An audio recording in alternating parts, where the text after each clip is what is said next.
आज के इस वीडियो में हम बात करेंगे अधूरे प्यार में अपनी पूरी जिंदगी गुजारने वाली सुरैया की, जिनका देवानंद से रिश्ता टूटा तो ताउम्र उन्होंने शादी नहीं की और एक बार गुस्से में आकर छोड़ दी थी दिलीप कुमार की फिल्म। सुरैया के शब्दों में कहें तो मुझे देव के प्यार पर तो यकीन था लेकिन खुद पर विश्वास नहीं था। मैं कंफ्यूज थी। जब मैंने देव से शादी करने को मना कर दिया तो उन्होंने मुझे कायर कहा। शायद मैं कायर ही थी, मेरे अंदर वो कदम उठाने की हिम्मत नहीं थी। शायद ये मेरी गलती थी या फिर किस्मत। ये बात सुरैया ने अपने एक इंटरव्यू के दौरान कही थी। देवानंद से सुरैया ने बेइंतहा प्यार किया था लेकिन परिवार के खिलाफ जाकर शादी के लिए हां नहीं कह पाई। आखिरी बार एक बालकनी में सुरैया और देवानंद मिले और गले मिलकर खूब रोए। इसके बाद उन्होंने सुरैया को कभी नहीं देखा। ये किस्सा देवानंद ने अपनी biography romancing with life Dev Anand में लिखा है। 31 जनवरी 2004 को सुरैया का निधन हो गया। अंतिम यात्रा में शामिल हुए सभी लोगों की आंखें देवानंद को ढूंढ रही थीं, लेकिन वो नहीं आए। इस तरह एक बार फिर से मोहब्बत की हार हो गई। सुरैया और देवानंद की प्रेम कहानी बॉलीवुड की सबसे चर्चित कहानियों में से एक है। सुरैया से रिश्ता टूटा तो देवानंद जिंदगी में आगे बढ़ गए। उन्होंने अपनी को स्टार कल्पना कार्तिक से शादी कर ली, लेकिन सुरैया की जिंदगी उसी रिश्ते पर ठहर गई। देव साहब से शादी न हो सकी तो उन्होंने ताउम्र शादी ही नहीं की।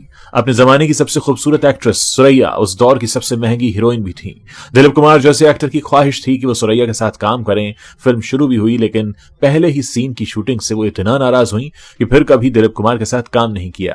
1948 में रिलीज हुई फिल्म विद्या की शूटिंग शुरू हो गई थी लेकिन हीरो कौन होगा इसका फैसला नहीं हो पाया था। एक दिन सेट पर सुरैया कुर्सी पर बैठी हुई थी, तभी उनकी नजर कोने में बैठे एक नौजवान पर पड़ी जो एक टक सुरैया को घूरे जा रहा था। सुरैया ने प्रोड्यूसर को बुलाया और उनसे कहा, वो जो शरीफ नौजवान कुर्सी पर बैठे हुए हैं उन्हें वहां से हटा दीजिए, तभी मैं काम कर पाऊंगी। प्रोड्यूसर देवानंद के पास गए लेकिन उन्हें बाहर भेजने के बजाय सुरैया के पास ले आए और मुस्कुराकर उनका परिचय सुरैया से करवाया। प्रोड्यूसर ने कहा, मिलिए, ये हैं हमारी फिल्म के हीरो देवानंद। सुरैया इससे आगे बोलती तभी देवानंद ने कहा, साथ काम करने से पहले एक नौजवान को इतनी बड़ी हीरोइन को अच्छी तरह से देख लेना चाहिए, गुस्ताखी माफ हो। इस मुलाकात के बाद दोनों फिल्म की शूटिंग में बिजी हो गए। रोज की मुलाकात के बाद दोनों में गहरी दोस्ती हो गई और बाद में दोनों एक दूसरे को बहुत पसंद करने लगे। सेट पर दोनों की आंखें एक दूसरे को ढूंढा करती थीं। देवानंद उन्हें प्यार से नोजी बुलाते थे और सुरैया उनको स्टीव। सेट के अलावा देवानंद उनके घर भी जाते थे, घूमना फिरना भी साथ में होता था। लेकिन कुछ दिनों बाद उनके रिश्ते की बात सुरैया की नानी को पता चल गई। देवानंद का सुरैया के घर जाना बंद हो गया। नानी को यह बिल्कुल भी मंजूर नहीं था कि सुरैया की शादी किसी गैर धर्म के लड़के से हो। फिल्म की शूटिंग के दौरान सुरैया की नानी उनके साथ फिल्म के सेट पर मौजूद रहती थीं ताकि देवानंद उनसे बात न कर पाएं। फोन पर बात नहीं हो पाती थी, इसीलिए दोनों खत के जरिए बात किया करते थे। 1949 में जीत की शूटिंग के दौरान देवानंद सुरैया के साथ भागकर शादी करने को तैयार थे, लेकिन नानी को यह बात पता चल गई। परिवार के खिलाफ सुरैया जाना नहीं चाहती थी, इसीलिए उन्होंने शादी से मना कर दिया और देवानंद से हमेशा के लिए दूरी बना ली। हालांकि ताउम्र वो देवानंद से प्यार करती रहीं और किसी और से उन्होंने कभी शादी नहीं की। ये वो जमाना था जब Dilip Kumar highest paid actor थे, जिन्हें एक फिल्म के लिए 1 लाख रुपए की फीस मिला करती थी। वहीं एक्ट्रेसेस में सुरैया हाईएस्ट पेड एक्ट्रेस थी, जो लगभग सभी फिल्मों के लिए 40 से 50 हजार रुपए की फीस लिया करती थी। उनके फैंस के बीच इतनी जबरदस्त पॉपुलैरिटी थी कि घर के बाहर उनकी एक झलक पाने के लिए फैंस की लंबी लाइन लगी रहती थी। भीड़ इतनी ज्यादा होती थी कि लगभग हर समय ट्रैफिक जाम रहता था। एक बार सुरैया को अपनी एक फिल्म के प्रीमियर में जाना था। वो किसी तरह से घर के बाहर खड़ी भीड़ से बचते बचाते थिएटर पहुंची। हॉल के अंदर काफी इंतजाम किए गए थे कि कोई सुरैया को पहचान न ले, लेकिन तभी वहां पर मौजूद एक आदमी ने उन्हें पहचान लिया। वो चिल्लाकर बोला, अरे ये तो सुरैया हैं। ये सुनते ही भीड़ सुरैया पर टूट पड़ी। सुरैया को भीड़ ने इस कदर घेरा कि उनका दुपट्टा उनके हाथों से छूटकर दूर जा गिरा।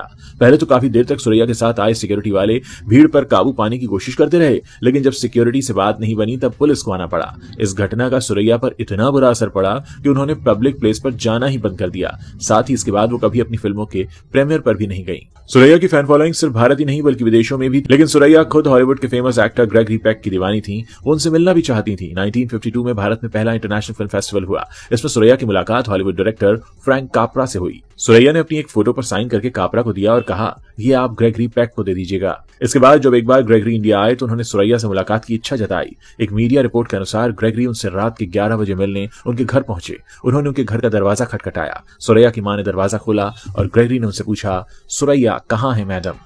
सुरैया को जब ग्रेगरी के आने का पता चला तो वो बहुत खुश हुई। इसके बाद सुरैया और ग्रेगरी पेक की मुलाकात हुई और दोनों ने करीब 1 घंटे तक बात की। सुरैया के साथ दिलीप कुमार एक फिल्म में काम करना चाहते थे। इसके लिए उन्होंने डायरेक्टर के आसिफ से बात भी की थी कि वो उनके और सुरैया के साथ एक फिल्म बनाएं।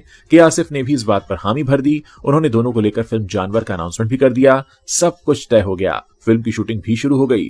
तभी फिल्म के एक सीन के शूट के दौरान बवाल मच गया। सीन के मुताबिक सुरैया के पैर पर एक सांप काट लेता है और दिलीप कुमार को उनकी जान बचाने के लिए पैर से चूस कर जहर बाहर निकालना था। वो सीन एक बार में ही परफेक्ट तरीके से शूट कर लिया गया, लेकिन उसी सीन को फिर से कई बार शूट किया जाता रहा, जिससे सुरैया परेशान हो गईं। ये बात उनके मामा को भी पता चल गई। अगले दिन जब वो सेट पर पहुंची तो फिर से उसी सीन को शूट करने के लिए कहा गया। इस बार जैसे ही दिलीप कुमार सुरैया के पैर से जहर चूस कर निकालने की कोशिश करने लगे तो सुरैया ने अपना पैर पीछे खींच लिया और उठ खड़ी हुई। वो दिलीप कुमार से गुस्सा हो गई थी। इसी बीच सुरैया के मामा भी आ गए और उन्होंने दिलीप कुमार को मारने की कोशिश की, लेकिन के आसिफ बीच में ही आ गए। इस घटना के बाद सुरैया ने तय कर लिया कि वो कभी दिलीप कुमार के साथ किसी भी फिल्म में काम नहीं करेंगी। सुरैया के इस फैसले से के आसिफ बहुत नाराज हो गए थे। उन्होंने कहा कि फिल्म पर उन्होंने इतना पैसा लगाया है, उसकी भरपाई कौन करेगा। तब सुरैया ने एक चेक भरकर के आसिफ को दिया और तुरंत ही गुस्से में सेट से निकलकर चली गई। उस दिन के बाद वो फिल्म कभी पूरी नहीं हुई। 1954 में सुरैया की फिल्म मिर्जा गालिब रिलीज हुई। इस फिल्म की स्क्रीनिंग के दौरान प्रधानमंत्री जवाहरलाल नेहरू को भी आमंत्रित किया गया था। इसी कार्यक्रम के दौरान सुरैया की मुलाकात पंडित नेहरू से हुई। उन्होंने सुरैया से कहा, तुमने गालिब की रूह को जिंदा कर दिया। प्रधानमंत्री से अपनी तारीफ सुनकर सुरैया बहुत खुश हुई। सुरैया का जन्म 15 जून 1929 को लाहौर में अजीज जमाल शेख और मुमताज शेख के घर हुआ था। उनका पूरा नाम सुरैया जमाल शेख था। जब ये 1 साल की थी तब उनका परिवार मुंबई आकर बस गया। उनके मामा एम जहूर हिंदी सिनेमा के फेमस विलन में से एक थे। सुरैया की पूरी पढ़ाई मुंबई में ही हुई। वो ऑल इंडिया रेडियो में बच्चों के रेडियो प्रोग्राम में गाया करती थी। सुरैया को फिल्मों में काम करने का मौका उनके मामा जहूर की मदद से मिला था। जहूर इंडस्ट्री में बतौर विलन काम किया करते थे। एक बार स्कूल की छुट्टियों में सुरैया अपने मामा के साथ फिल्म ताजमहल की शूटिंग देखने मोहन स्टूडियो गई थी। वहां पर फिल्म प्रोड्यूसर नानू भाई वकील की नजर उन पर पड़ गई।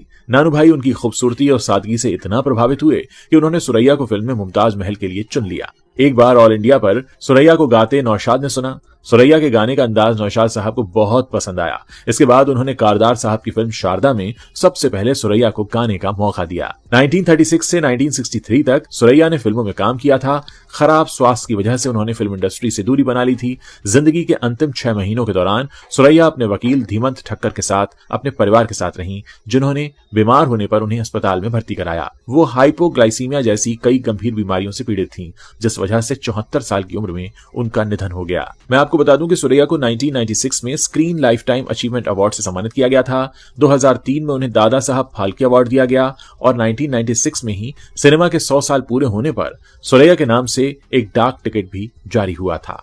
तो ऐसी थी सुरैया की कहानी। अगर आपको ये वीडियो अच्छा लगा हो तो इसे आप शेयर कर सकते हैं और अगर ऐसी ही कहानियां आप आगे भी सुनना चाहते हैं तो इस चैनल को सब्सक्राइब करना मत भूलिएगा।